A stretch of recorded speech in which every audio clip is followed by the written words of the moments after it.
I want to whisper in your ear and tell you that I'm here and take you to the dance and maybe find romance, but you can't, so it's Mobtown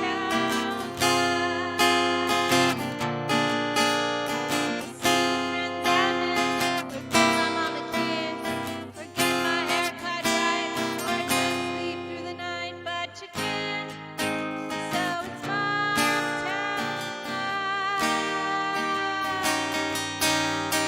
Mobtown Live, we'll drink with you forever. Mobtown Live, dark and stormy weather. Mobtown Live, what else is there to do? Anything, anything but pandemic together. So put on your Wednesday best, at least the top, I guess. We'll take you to the mall, eat slime in your bedroom. It's tonight, and it's Mobtown Live.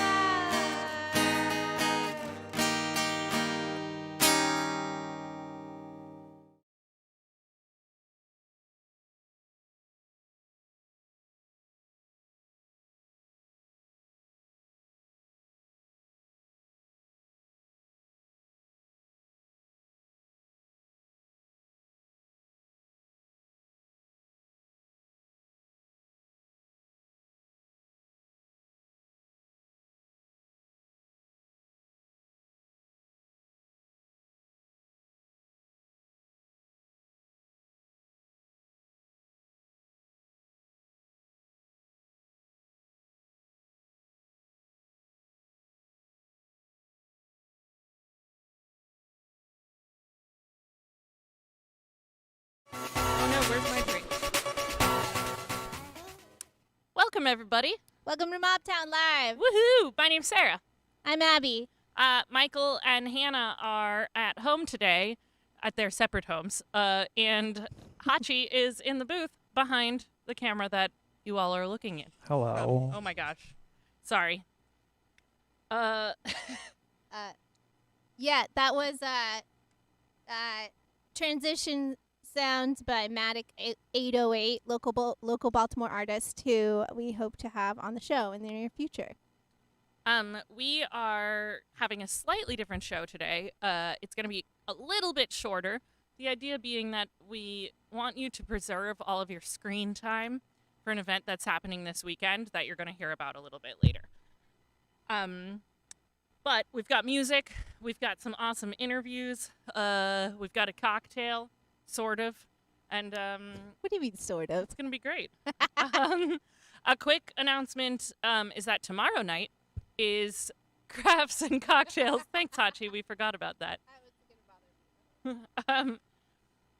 We have something called Crafts and Cocktails happening at the ballroom tomorrow night from 6:30 to 8:30, and basically we're doing our regular outdoor seating, but Scrap Beemore is going to come over with a bunch of table setups, and they're going to have all these supplies to make fancy envelopes, a lot of them out of like old wallpaper, so it's very cool. You should come have a drink and make some envelopes. How many envelopes have you made, Sarah?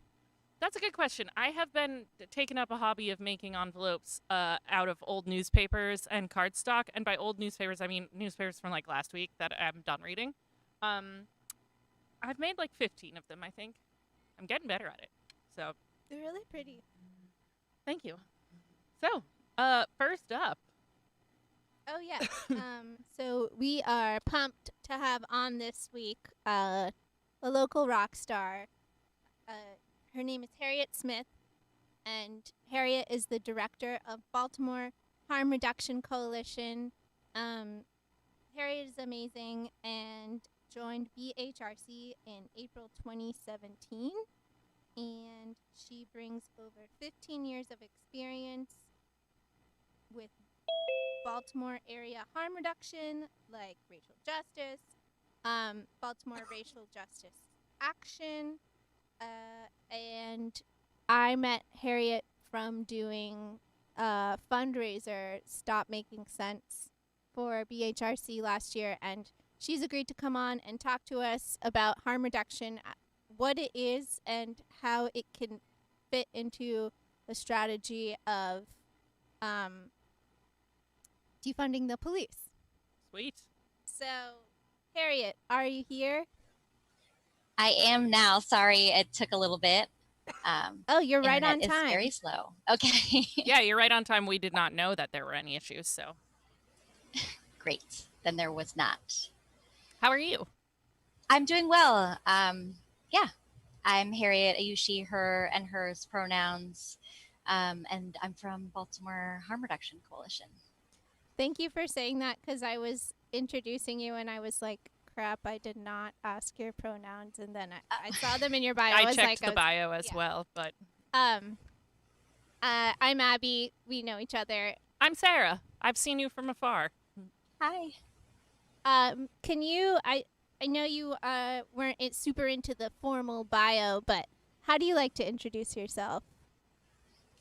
Yeah, maybe it's because I don't feel very confident in introducing myself, but I've been working in some form of harm reduction for over 10 years now, and largely been doing that as it overlaps and is inseparable from racial justice, and advocating for systems change and all the things that requires. So I'm really excited about both like individual level assistance, receiving and giving, as well as thinking about ways that our society could be set up to support each other and make reparation for things that have been set up to cause harm. That's awesome. Can you explain what Baltimore Harm Reduction Coalition does, or who you are? Yeah. So we kind of have three buckets, we like to say: education and training, service delivery and outreach, and then advocacy and organizing. And those three buckets really all serve the same purpose. They're just different types of activities that serve that purpose, which is to mobilize community members for the health, dignity, and safety of people targeted by the racist war on drugs and sexist and heterosexist policies against people who trade sex or are assumed to trade sex. So that's a big, tall order, and like I said, all of those activities, we try to inch our way to a world where we do not have punitive and harmful policies around substances and sexuality, homelessness, etc. Cool.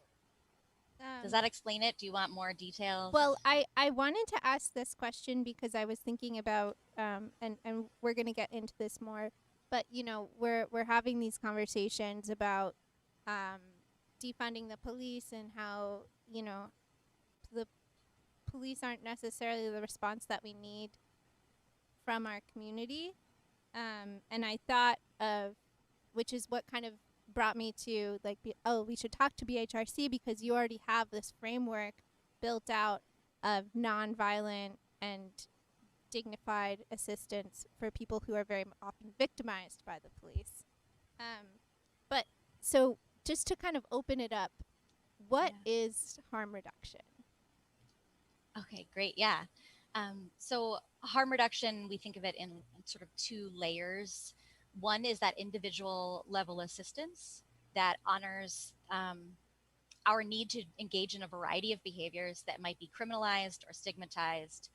Particularly, we're thinking sex and drugs here, and just that we might need that individual level assistance to do those things in a safer way, to do those things with less potential for overdose, for instance, or less potential for transmitting or being infected by certain sexually transmitted diseases or bloodborne pathogens and things like that.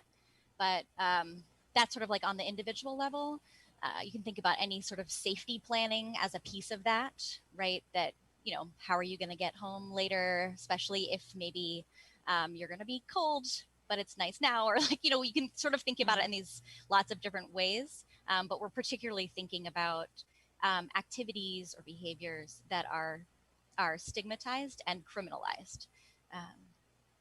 The second layer of harm reduction for us is this institutional cultural layer that looks at those individual level opportunities for support and says, how can we make those supported, right? Mm-hmm. So if I, distribute naloxone to someone, which is a prescription medication, can I be supported in doing that, even though I'm not a prescriber? If someone's going to get arrested for having condoms on them in a quantity that is somehow considered inappropriate by the carceral state, then like, how can we, get rid of those opportunities to further inflict violence? And so, yeah, it's really looking at that next layer and saying, like, how can we further support that one-on-one assistance? And how can we undermine the violence that is enacted through healthcare, through police, through prison incarceration, through immigration policy, and all of that. That's really cool. Just for the people watching, the example that you gave about having too many condoms on you for the liking of whoever is picking you up, is that a thing? Yes. So it's a thing all over the country. I'm most familiar with some of the work against that specific policy in New York City. So this was years ago, and I'm sure they're still potentially struggling with some of this. I just happened to learn about it years ago. But yeah, there's sort of a guideline amongst...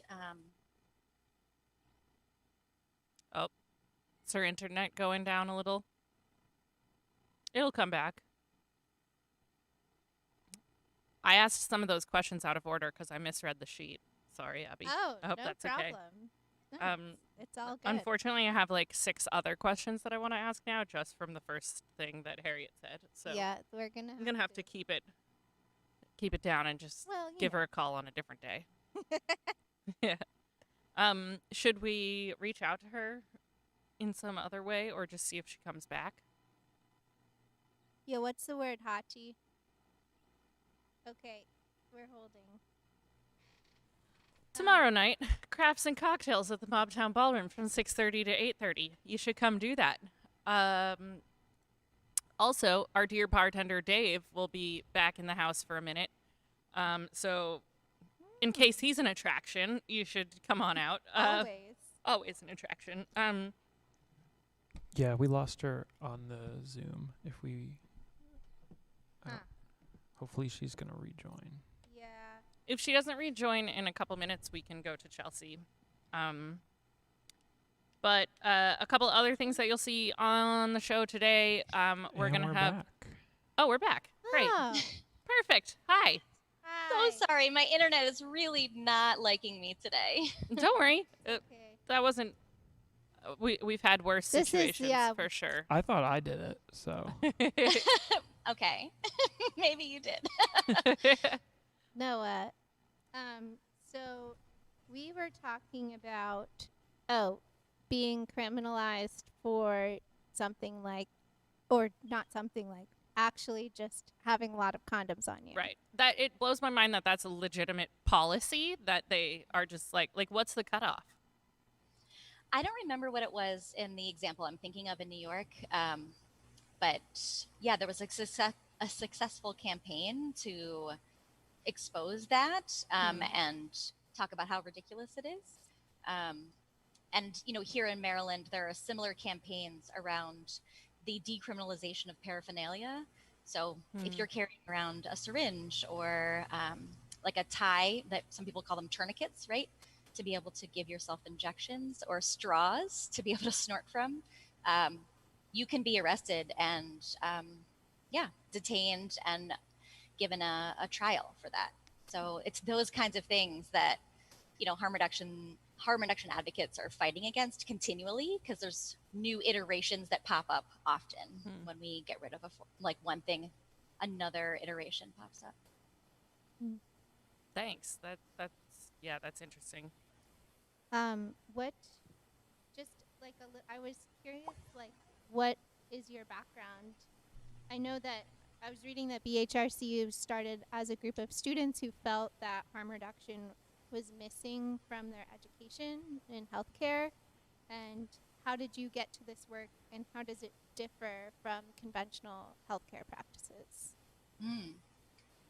I often joke with people that the only license I have is a driver's license. And that even my CPR certification has lapsed. So I'm not a healthcare worker. I've been interested in healthcare related advocacy for a long time, since I was a teenager, trying to gather information about safer sex and preventing pregnancies with my friends, just for each other.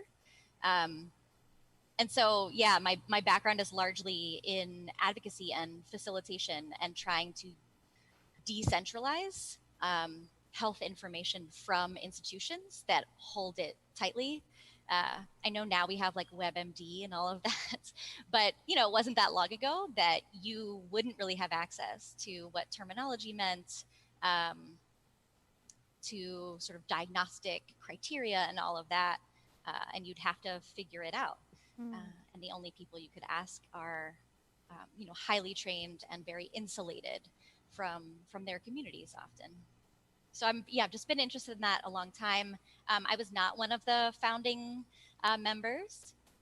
I joined many years after it was founded by a number of students and community advocates who noticed and had a problem with the fact that harm reduction curriculum was missing from public health and social work, advanced degrees, as well as some of the more healthcare related degrees like nursing and medical school.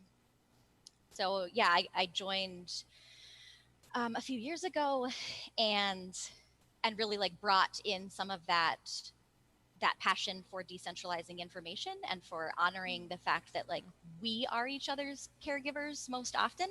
Then we will go seek out experts, but it's usually your friend, your neighbor, your partner that you're going to talk to first. And we can equip each other with a lot of that information to kind of take that first request or that first reflection or noticing, and honor it and problem solve it together.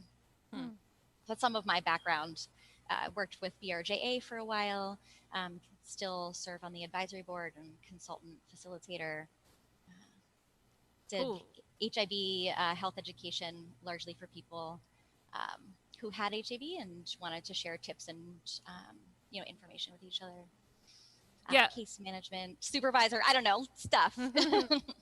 All of this is really interesting. I mean, when I think about some of the phrasing that you use to talk about this stuff, like safety planning is something specifically that I've learned about in my like brief stints in intimate partner violence work. And I hadn't really thought about how, we would have safety planning around like, okay, I'm going to take some sort of drug tonight. How do I make sure that I'm going to get home and I'm not going to get arrested and I'm not going to get, robbed or something, as opposed to just being like the only options are do it or don't do it, like abstinence training. So that's interesting. I'm curious for you, what's your day-to-day look like? And has that changed since COVID hit? I'm sure it has to some degree. It's been both amazing how my day has been radically shifted by COVID and the ways in which it has not at all been shifted by COVID. So my personal day-to-day, I'll just sort of speak as one of the staff members, is usually it's sort of a mixture of activities.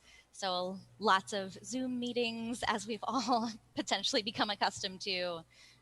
Still not used to it.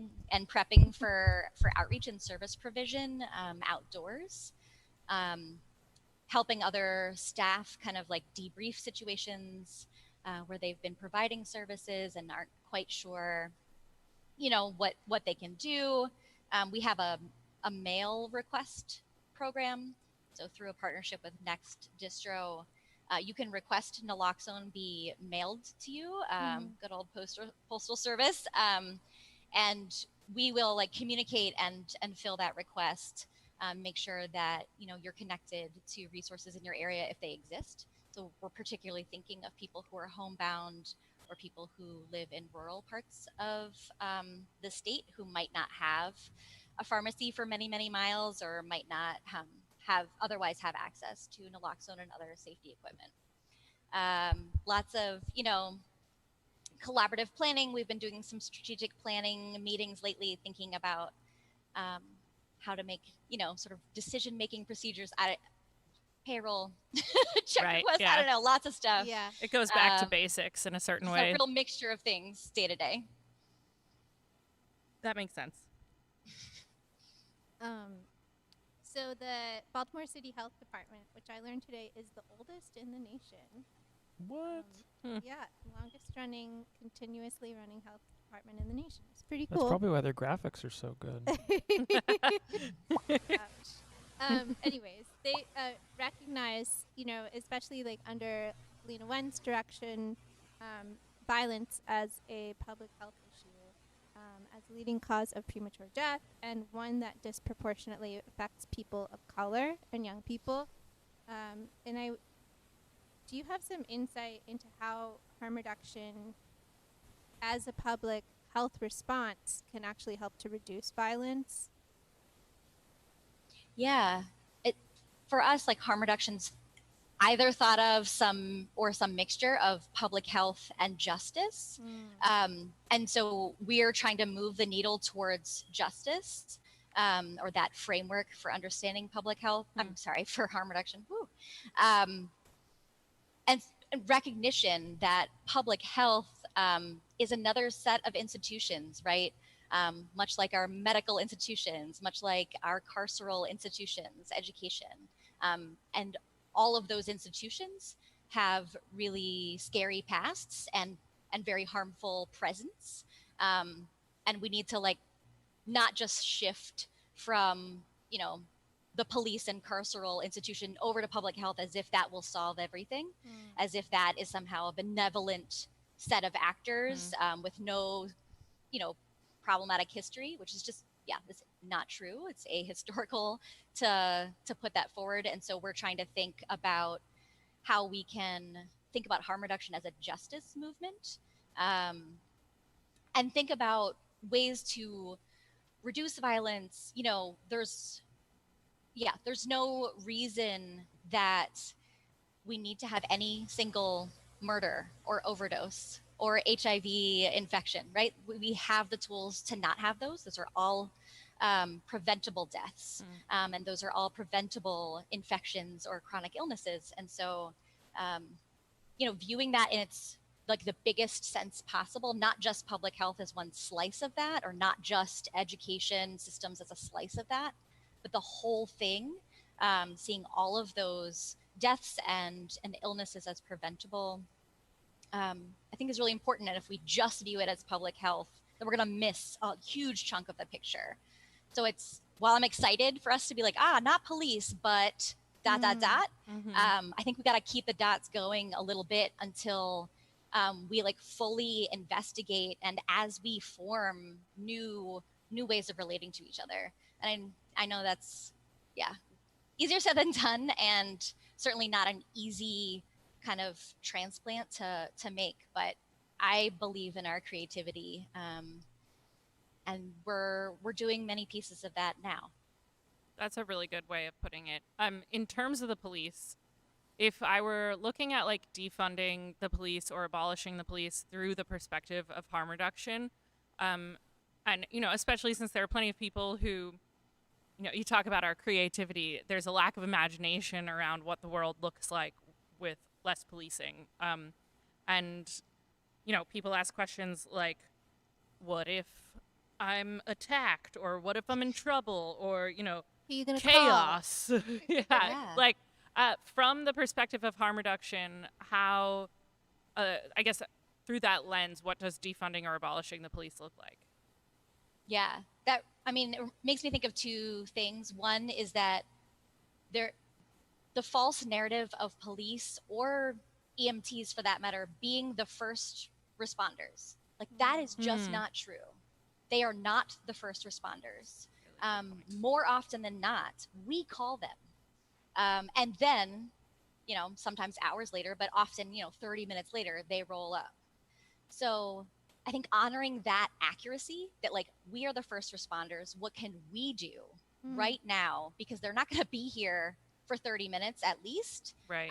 And when they come, we don't know what they might bring with them. Like we know they're bringing pepper spray and batons and guns and the power and legal authority to use them.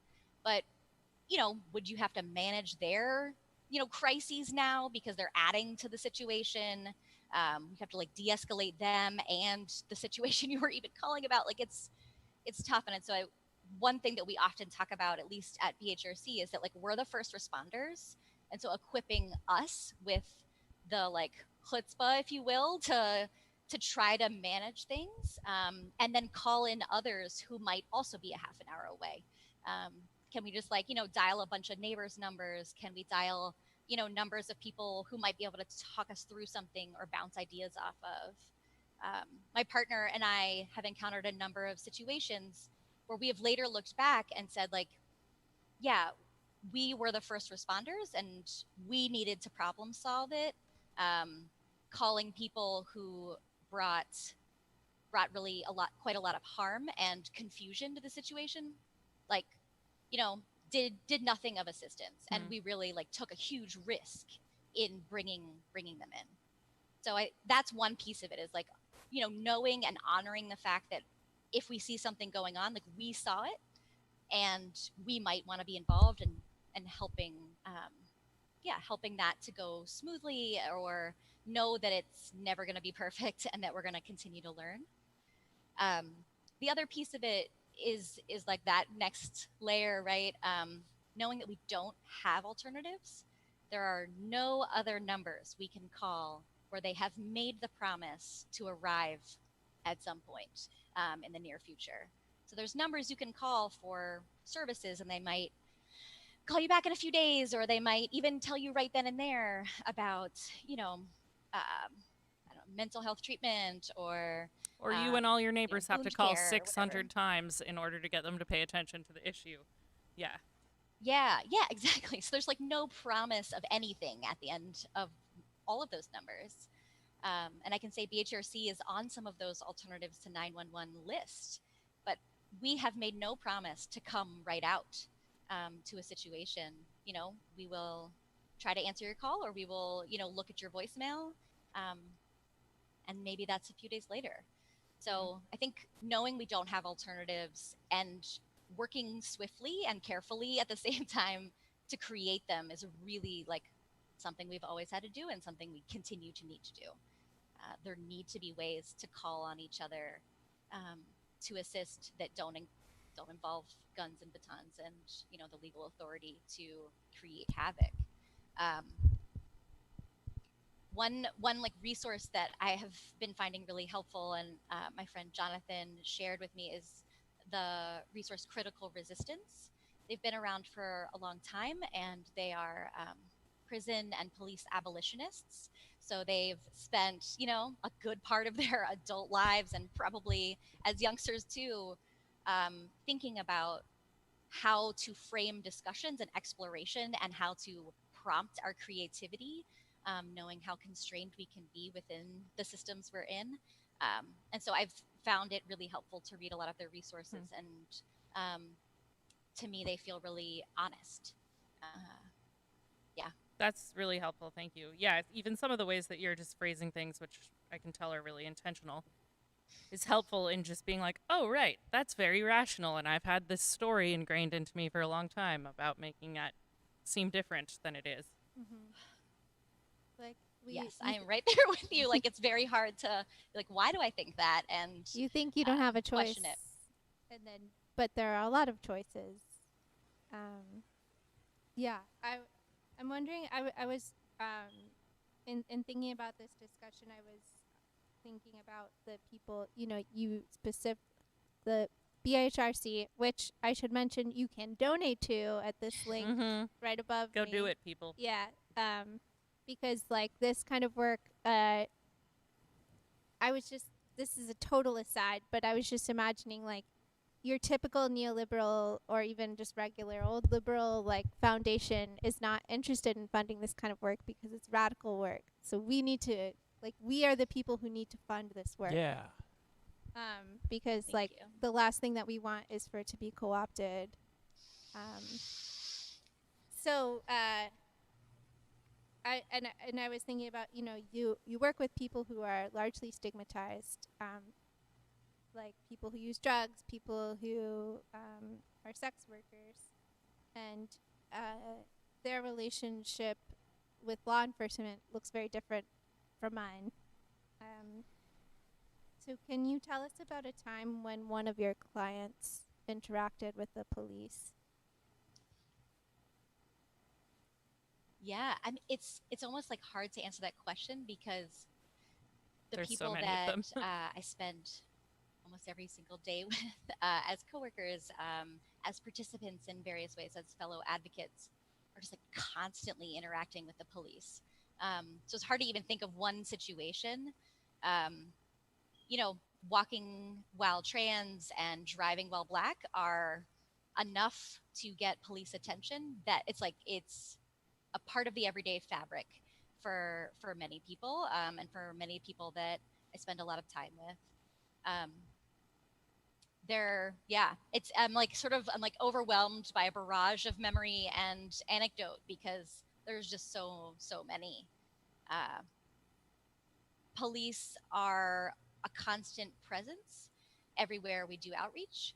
So, it's not notable that there were police watching us. Um, it's only notable if there were like 15 police officers watching us. So it's kind of an everyday reality that police just hang out at various intersections where we do outreach. And, my coworkers get pulled over on their way to work. So yeah, it's hard to think of one situation and describe it because there's just so many coming to mind. Yeah, that makes sense. I don't know how much time we have, Abby. Should I follow up with that or should we? Okay. So I'd say before we get to the wrap up question, what do you wish would happen when someone calls 911? Ooh. I wish there was, like a calm and supported person answering the phone who could help you think through a situation, and the pros and cons of different options. There's no good, perfect option because we don't know the future. So, like, even the future a few seconds from now. So I would love for dispatchers to be supported in being able to like do some problem solving with us when we call, and not necessarily, just send in, people who are steeped in anti-Blackness and violence culture, or people who are really like burnt out because they're, getting called to emergency medical situations day in and day out and watching a lot of suffering, and having trouble digesting and like being okay with all of that. That's, yeah. I mean, and what's interesting is we have hotlines where there are people who often are trained on those things, but we don't necessarily have the merging of a hotline that troubleshoots and then decides when to send out somebody. Yeah. How can our viewers, like, what can we do? How can they help? How can they be involved? What's the thing you all need? Thank you so much for asking. So Abby wrote these questions. I'm not trying to take credit, Abby. just so you know. So we have increased our outreach by sixfold because of the coronavirus and the shutdown of a number of services. We're doing our very best to like cover a tiny little speck within the gap of services that exists in Baltimore, that's only been made worse by this pandemic. So, donations of money and donations of food items in particular and cloth masks. Those were not items we were anticipating when planning out sort of our finances for the year, that we would be filling those needs. There's so few places to get food in a number of neighborhoods, and a variety of soup kitchens and churches have needed to vastly reduce their services. So it's even worse in a number of the the areas that lack access to groceries and all of that. So that's like sort of donations would be so helpful to us. We're really trying to pull together support because we've really taken a leap by increasing by that much. But we trust y'all to catch us. And the other thing is, I think personal work, right? Like constantly questioning ourselves, like, why do I believe this about this group of people or this person who I'm finding like their behavior is challenging me? But like, I don't know, think through my work with BRJA, just a really big fan of trying to reflect and to offer holding space for each other to reflect so that we can, move towards better ways of being with each other and better ways of acknowledging the past and present and dismantling systems and recreating. So I know that's sort of an amorphous ask, but I think there are different ways that you can engage in that kind of work. We hold meetings once a month that we call just sort of monthly educational meetings where we explore different aspects of harm reduction, and usually through a lot of sort of experiential learning, which has been challenging with Zoom, but we're working on it. That's cool though. Just kind of explore where we're coming from in a lot of these issues. Unlearning stigma and like sort of the dare-based abstinence-only messaging is hard. Unlearning anti-Blackness and sort of our internalized white supremacy is hard, and we want to provide spaces for that. And then you can also volunteer. We're needing to put together lots of kits because we're handing out so much more supplies than ever before. So we have a lovely group of volunteers who come, multiple times a week and help us put together, safer snorting kits and naloxone kits and safer sex kits and hygiene kits and all the rest. How do people sign up to do that? Yeah. So you can email my colleagues, Candy and Aline, at admin@BaltimoreHarmReduction.org. Cool. So you're welcome and encouraged to reach out if you've got time on your hands, and you'd like to put together some kits with us while wearing masks and like hand sanitizing and all of that. Awesome.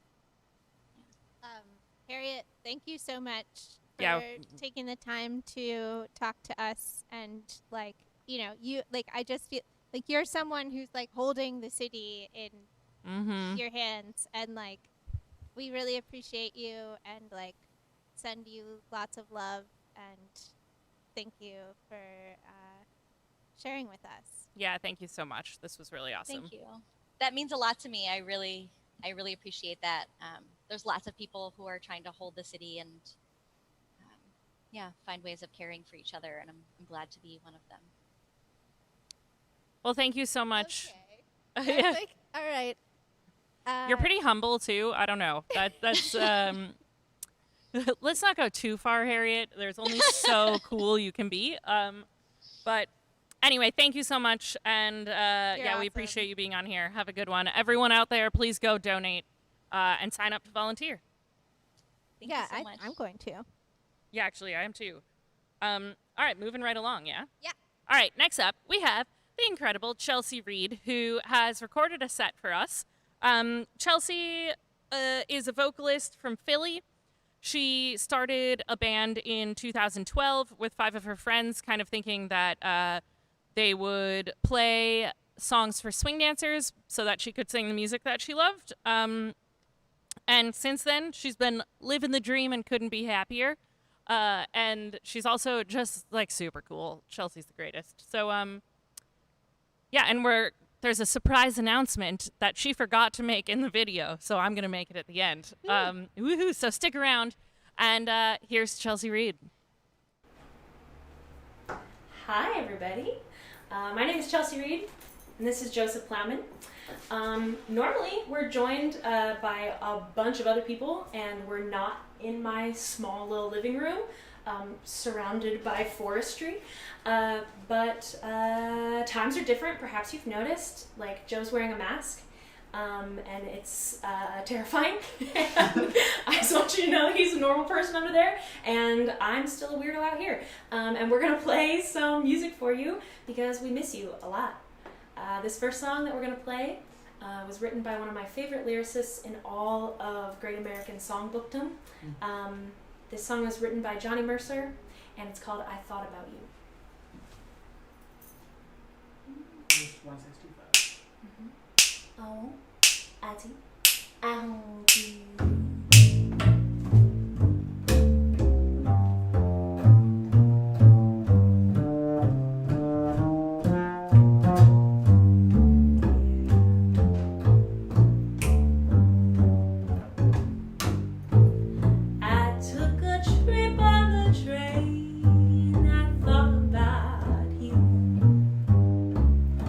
Past the shadowy lane, and I thought about you.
It's so nice to play music with you again. Yes, this is very nice. I haven't seen Joe in like face to face or like unmasked to mask in 4 months. Yeah. Many months. Yeah, the last time he was in this space, it was our St. Patrick's Day party, March 13th, 2020. And then the world ended. And now here we are. Although I did drop off a sourdough starter for you at some point in April. There was a sourdough starter. She promptly died. So sorry. That sourdough was never made. But the jam was eaten, as was the actual loaf that he gave. So I'm not a terrible person. I just can't bake bread.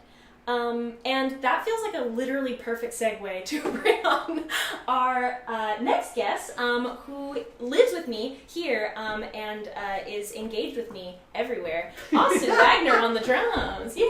The most engaging drummer. He's wearing a mask for matching. Okay, so as promised on the Instagram and Facebooks, we're going to play some songs from our new album that's coming out in August. Chelsea Reed and the Fairweather 5, thefairweather5.com. You can find it on Bandcamp, pre-order it, get it, do it. And this song that we're about to play came out a couple weeks ago now, just the newest single from that album, and it's called Fireflies. I wrote this song with our piano player, but Joe and Austin really make up like the backbone of it, so I'm excited to be able to play it with just 2 people. Bare bones, if you will. Bare bones in it. And also, to be fair, they're the only 2 who showed up, but I promise you that this was the best way that it could have been played. This is the most fun way for me to sing it. Fireflies. 1, 2, 1, 2, 1.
So yeah, if you want to hear that song with 5 other people on it, for whatever reason, whatever, you can listen to it on Bandcamp, Spotify, wherever you listen to music. That song is out right now, and we've got a bunch of originals on this new album.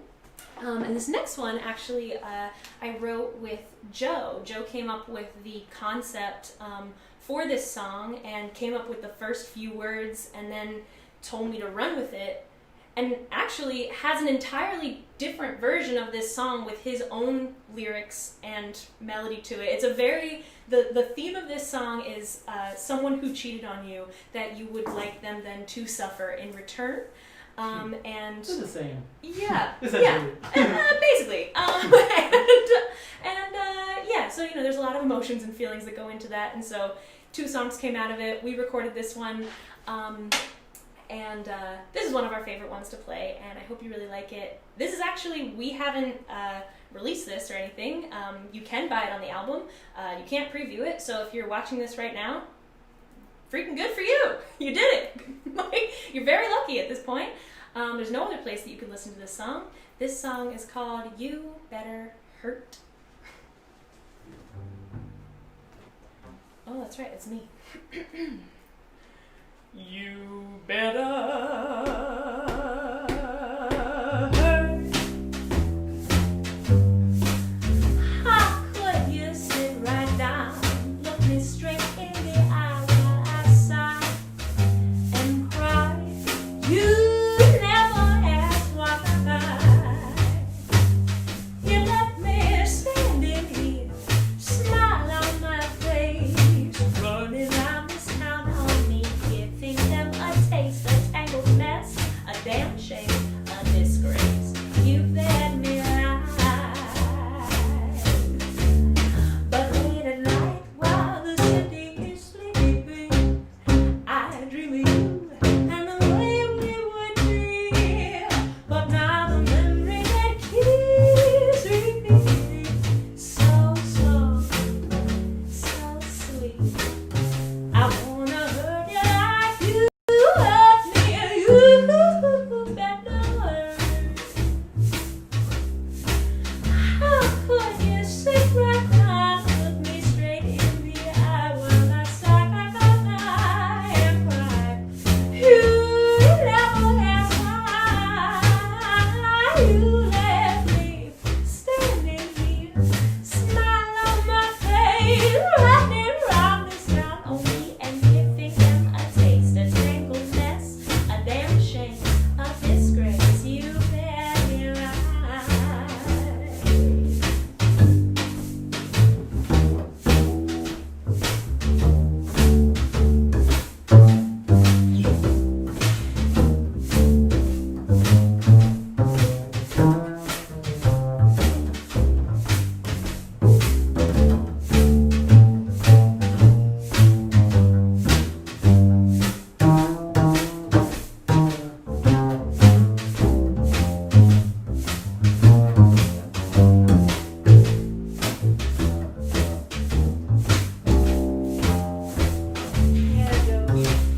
But late at night while the city is sleeping, I dream of you and the way we would be.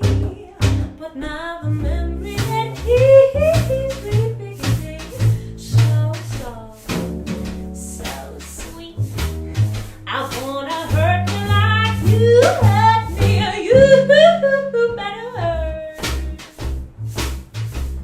How could you sit right down, look me straight in the eye while I sigh and cry? You never asked why. You left me standing here, smile on my face, running round this town on me and giving them a taste, a tangled mess, a damn shame, a disgrace. A tangled mess, a damn shame, a disgrace. A tangled mess, a damn shame, a disgrace. You made me lie.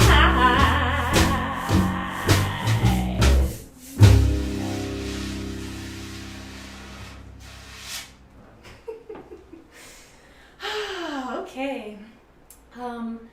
So I'm gonna take a second just in case maybe you're just tuning in and you're like, where are we? What is this? My name is Chelsea Reed.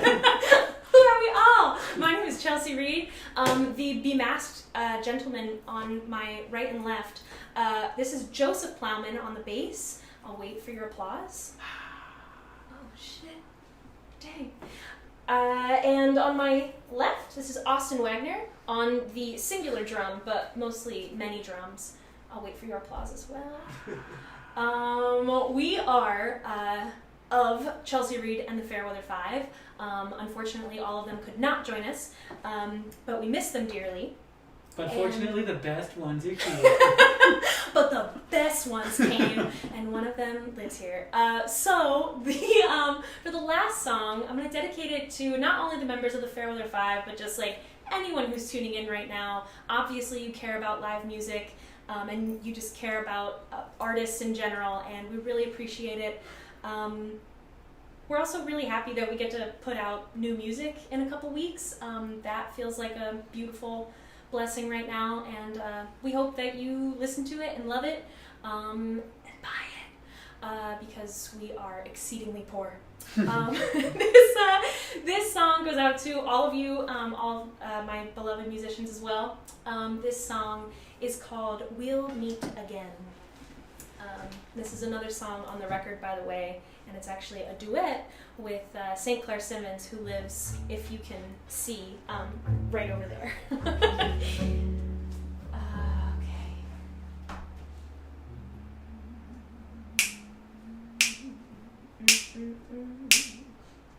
Oh, a two, oh.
Thank you all so much. Mm-hmm.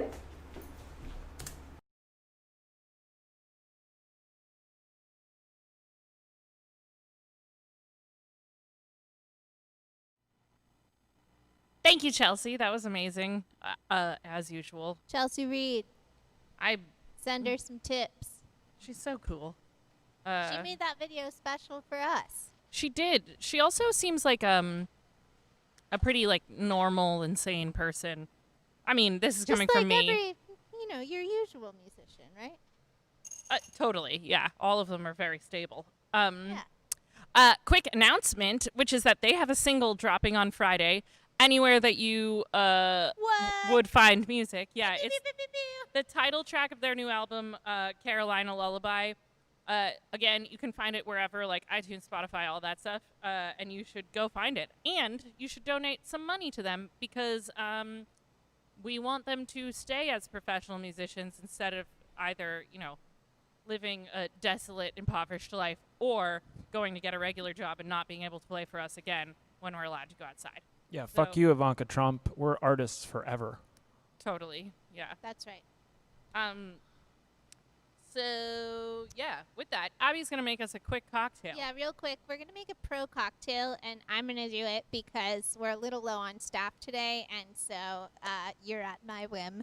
We're going to make what I don't know if anyone has ever asked you who you would be if you were a cocktail, but I thought long and hard about it, and the answer for me is Dirty Shirley. Dirty Shirley. So, if you're familiar with the exceptional non-alcoholic drink called a Shirley Temple. Yeah. This is the same thing, but with vodka in it. So, Hooray. All right, so I don't know if I've ever made one. I've probably only ever ordered one, so we're going to, oh, it's going to be great. Do you want me to tell you when to stop pouring? No, because I want to make me a little one and Hachi a regular Oh, one. I was also going to suggest Aw. the pourings for you and the pouring Okay, for... all right. Okay, So this is the Hachi one. Okay. You take some vodka. and you Two. pour it in. 3 more? I'd say a little A more. little more, yeah. Yeah. Okay, there you go. I like how delicately you pour that. Thank you. There, that's probably good for you. Yeah. Probably a lot. Good. And then, what's this beautiful ingredient This that you have is here? Esprit. Sprite. Blue? Yeah. I actually like it with ginger ale, but Oh, I should have brought you a this is ginger ale. the old-fashioned version. Not virgin, though. Let me tell you. Heyo. You gonna toss some ice in there? This one's mine. A little extra. Yeah, I already put ice. Oh, okay, perfect. Then we got some grenadine, sweet stuff. Sugar. How does this work? I'm gonna let you try and figure it out. I'm just kidding. Here, you take it. There you Woo! All right, pro. go. Ooh. Nothing to see there. What? Is that? Should I do more? Maybe a tiny splash, but no. Grenadine is the thing that should be in at least, probably, because it's potent and sugar. All right. Maybe a little more, right? Why not? Make it look like a very generous drink. This is the best part. This is putting a Luxardo cherry, which is Ugh. brandied, into a Dirty Shirley is kind of an abomination towards the cherry, but Yum. but it's delicious. And I would just say if you're making it at home, it's also legit to use maraschino cherries. No, it's not. You can use It's- 12 Luxardo cherries they're as so far good. as I'm concerned. Oh, you don't have a place to put the spoon. What are you gonna do? I'll take it. Should I stir it? Sure. All right. I mean, you don't need to, but you could. I stirred it. There you have it. A very classy cocktail, the Dirty Ta-da. Shirley. Dirty Shirley. That's that. Were we supposed to do top tweets? Top comments. Damn Top right. comments, tweets. I don't even know what Twitter is. Okay, go ahead. Bringing it back. Hold on, I need to reframe it for our third set of our short-lived. All right, I'm going to Cool. bring Show. you this. Sarah's going to read the comment. I'm going to bring you this drink. Oh, Luke commented last week. For making gloves, you need to get a turkey, and then you trace the outline of the turkey, and then you cut that out. Bam, you got a glove. That is a very Luke Albow comment. He's a public figure here at the Mobtown Ballroom, although he moved away. But that is hilarious. Awesome. Yeah, I guess you could just take some fabric and like make a turkey, and then make another turkey, and then No, I think he's saying you need to actually get a turkey. And turkeys are very large. that makes sense. Yeah, Like, I guess. big enough that they're hard to fit in your car. What You was could that have a about whole body being glove. behind? What? Oh, look at this. Alec is giving me major matchup of Sarah and Keanu Reeves vibes. I think Bring that's that one fair. back. Yeah. Thanks, I Shayna. enjoyed that one a lot, too. Yeah. I'm Sarah, and it was my brother that Shayna was talking about. And yeah, he does kind of look like me and Keanu Reeves mixed together. So that's fair. If you haven't watched that show, all of them are archived on our Facebook and YouTube pages. So please go back and watch. It does make me wonder if I were like super skinny and also didn't wear makeup and also like cut my hair a little shorter, would I look like Keanu Reeves? You know, it makes me wonder if I have a Keanu Reeves inside of me. That I should not have said out loud. Anyway, moving on. Angel. That Go for it. mouth theremin for Alex. Luscious high notes. Oh, yeah. He does hit some high notes. This was good. You should read this one. Oh, from Russ. I like Russ's comments because he always signs them. I believe Russ is watching right now, or he was earlier. Thanks, Russ. Greetings, all. Hope all of you are doing well. Miss you guys and look forward to playing music for you soon. Signed, Russ Wilson. This is like, he's like one of the best. Yeah, he's a very talented musician. So it's actually, I will say that sometimes when we have like 40 people watching or 100 people watching or whatever, there's a large percentage of them that are these exceptionally talented, successful people Who haven't been on our show yet. who haven't been on our show, or they were on the telethon, a lot of them. But they're just watching. Please come back. I don't know, to be nice or something, or because they're interested. We're highly Yeah. entertaining. Yeah, because we're We're as pretty good. prestigious. That's probably why. Yeah, that's why. Well- we haven't made people pay for this yet. We're not gonna like put ourselves behind Peacock, That's true. We Or are. Oh, HBO Intricate or whatever it's called. this is our 10th episode. Oh yeah. And as Hachi pointed out, we've lived up to all of your dreams and expectations for how polished we've become. So yeah, soon you can subscribe. Yeah, we're gonna have to start making mistakes on purpose soon. That's a joke, obviously. Anyway, are there any more top comments? Oh yes, I think there are. Sage and Rage. That was really good. Yeah, Christine. That is really good. Michael Seguin's Sage and Rage. Ah. And we'll also finish transforming we into had- Conan O'Brien. Is there one more? Oh yeah, Amanda says I hate space. We were talking about space, right? yeah. why? She works for the telescope. Right.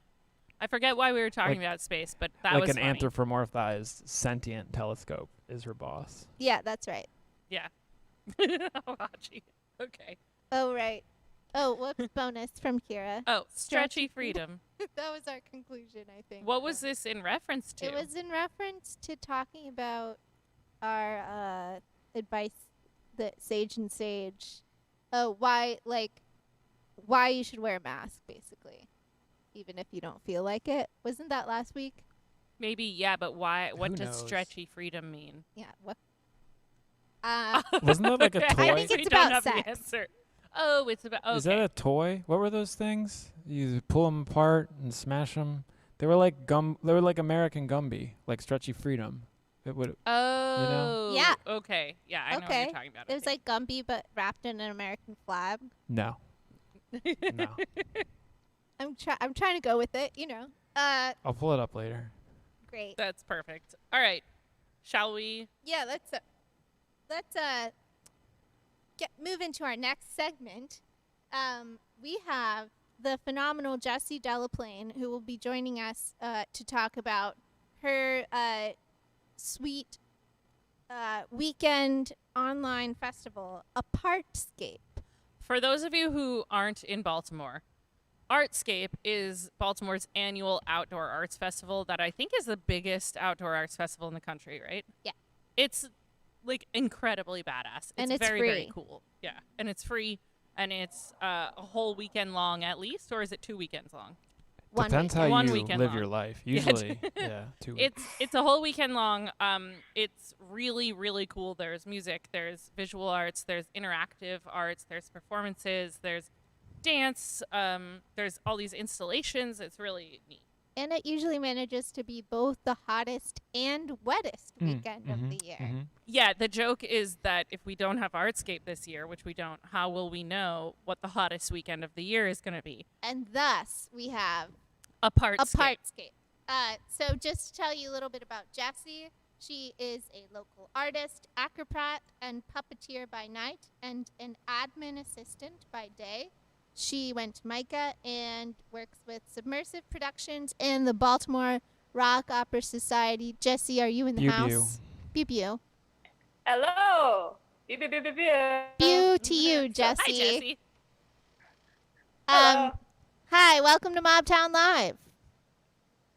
Thank you. Glad to be here.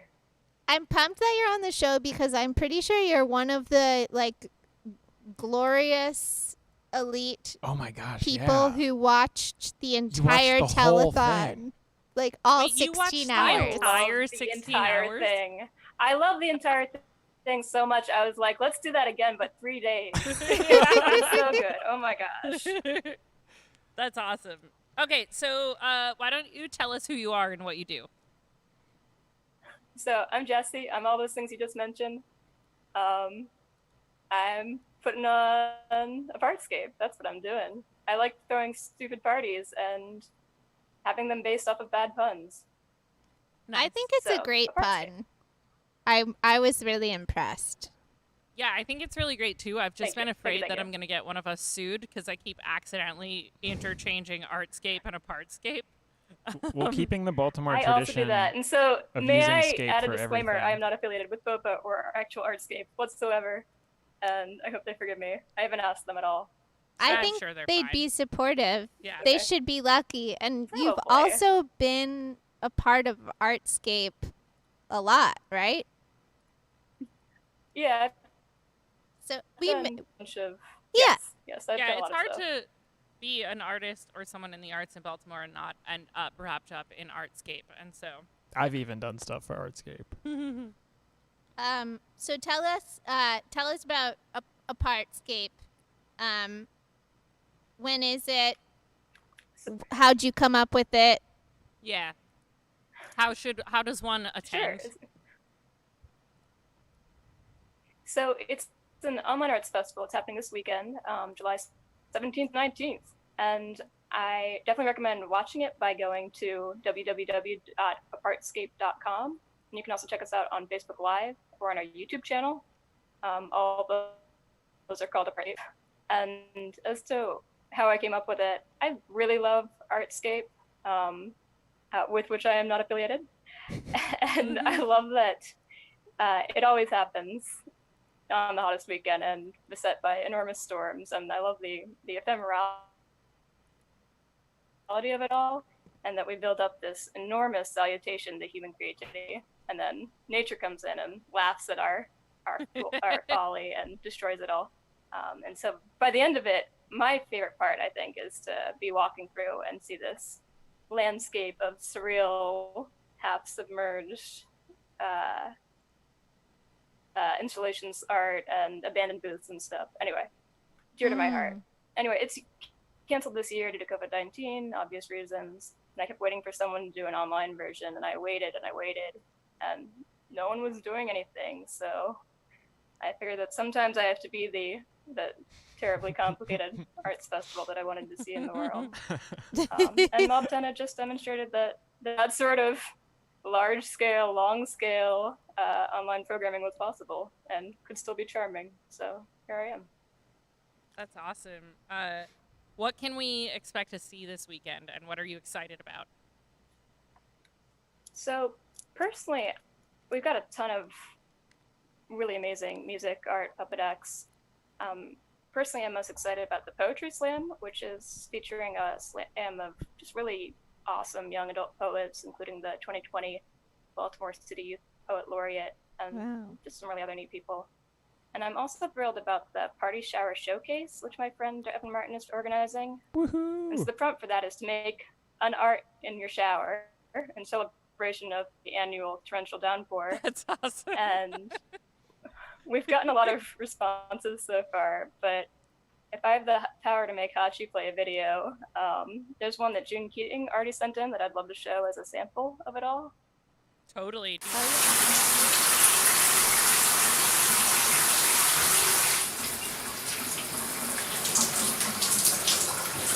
Oh, say, can you see on North Charles at night, where so loudly we cheered while Squonk was performing, as we danced in the street in our costumes so bright.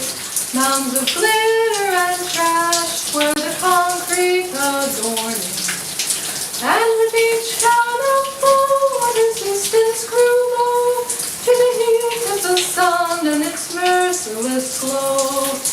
May cardboard and spray paint bring joy always here. We will party twice as hard at Apartscape next year.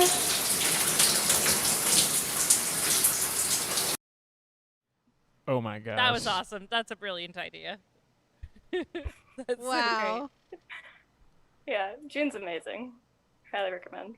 So, can we still make shower videos and submit them? Is it too late?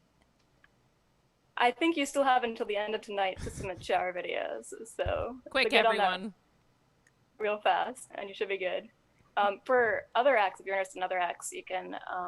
We have a application at tinyurl.com/apartscape app, and then we're mostly booked up, but I would love to still see more entries for sure.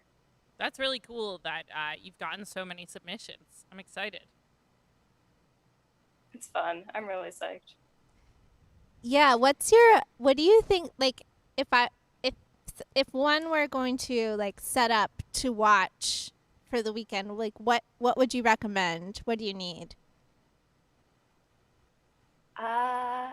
Well, we're gonna start the show off with some opening ceremonies, and Hachi Perfect. might be able to speak more about this than I do, but we're planning some like lighting of a flame, opening of a beverage, like a group Zoom call that everyone can chime in on. And We're going to try to hit that I 49 don't know. limit. I think it'll all be fun. That's awesome. I mean, here's an idea. A Adirondack chair, a mister, an umbrella, probably not even a 12-pack, just like a keg, and a pool that you bought at Aldi. That sounds great. Set me We're up. very hurriedly off eBay last week. That's what I've been at. You bought a pool I'd on also encourage eBay? people to make their own couch forts if you're into that. That'd be a good idea, I think. That is a Couch really good fort. idea. A couch fort. We haven't made a couch fort Couch fort. in quarantine yet. I'm kind of surprised. Yeah, We're usually slacking. that's our snow day go-to, but so I guess What is quarantine if not a long snow day? exactly, yeah, but too hot. Do you have a favorite Artscape moment, and is there a way in which you're hoping to sort of like relive it or have a new one with Apartscape? Well, my favorite hobby at Artscape is to wander out into the masses and the heat and go exploring for a while. And then I retreat to the third or fourth floor of the angular UMBC building and sit in the mostly empty Arctic cold of the High Zero concert hall and listen to incredibly crunchy, loud, abrasive synth music.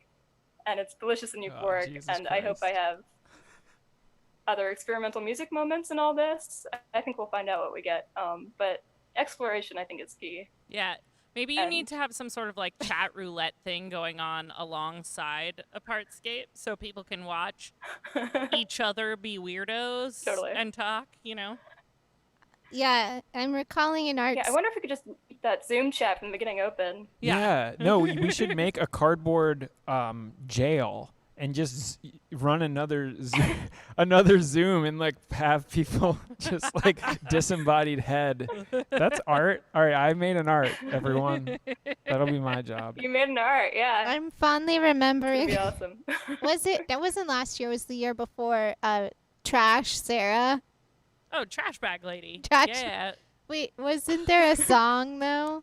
Yeah, It was called Trash Bag Lady, which basically the dance company I'm in, Guardian, was running the dance camp section that had like a bunch of really awesome dance classes and like DJs and bands at night, and it was really cool. But it started just downpouring, so I took a trash bag and cut out arms and a head hole and wore it, and had one on my head too. And then it was Boom Bap Society. I can't remember. There was basically like or maybe it was I don't know. Basically, it was a bunch of MCs on stage freestyling, and they made up a song called Trash Bag Lady.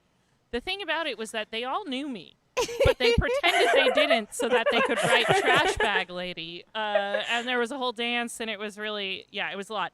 I almost got filmed, and then I was like, I don't want to be that white lady who gets attention on YouTube for being a weird white lady. But Trash Bag Lady, I wish I had it recorded.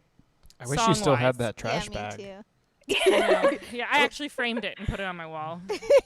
That's Breaking beautiful. case It's still of got Arts trash Festival. in it. Yeah, I filled it with trash. So, Jesse, do you need like volunteers, or can people donate? And then, like, are you collecting money? I'm good on volunteers. Online event planning is super interesting in that you can somehow appear to throw a whole festival without a ton of people. Mostly Hachi is key part. I agree. In terms of volunteering, it's not volunteering, of donations. We're absolutely taking donations. We're going to have an artist fund for the weekend. And we're also going to be listing people's account handles on screen, much the way the telefund did. So thank you for thinking of that in the first place. Sweet. Appreciate it. Well, thank you so much, Jesse. Yeah. No, I'm looking forward to it. I imagine this is the kind of thing that hunkering down and just reserving your whole weekend to watch it is going to be very worthwhile. Totally. I hope so. Especially, Thanks. I think, like, I'm imagining getting a drink and sitting, like, in a tub of cold water on my porch and watching on my computer. I think that would make sense. Sounds I'm just lovely. doing it because Jessie said she'd feed me, and she's a good cook. Nice. That's a good reason, too. Yeah, that's legit. I guess I gotta go to the grocery store then. All right.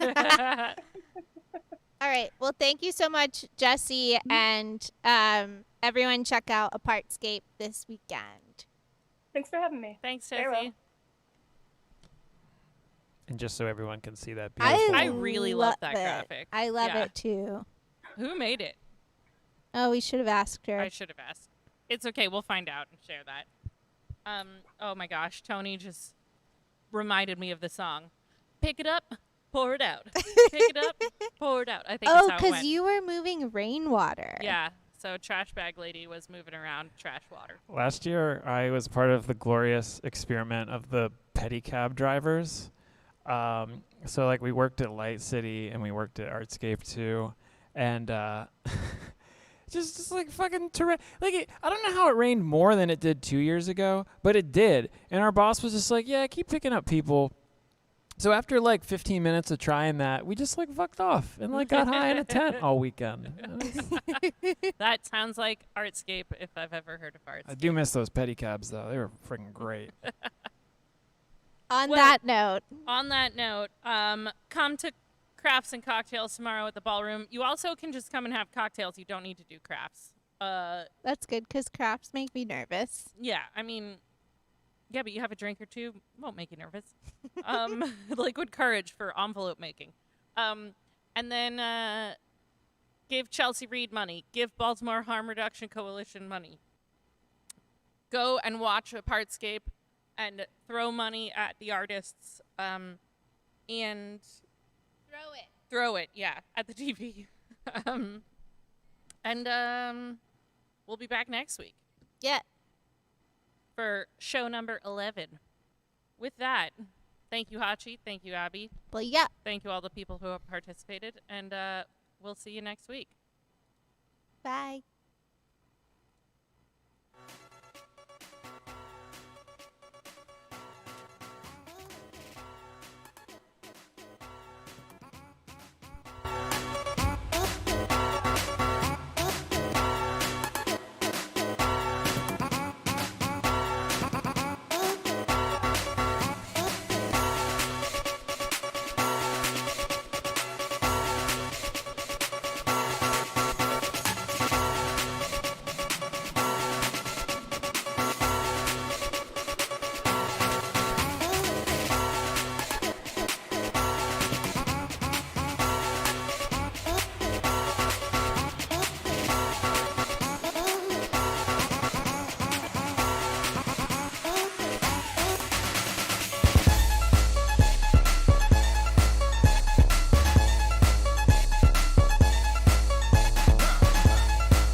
Cats in the way.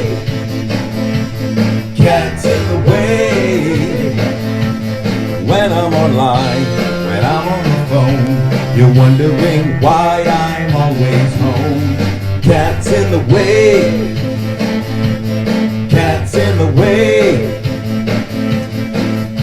I'm walking around the house. What can I say? I open a door and you're in my way. You follow me to the couch. You beat me there, you long for my touch. I love you so much.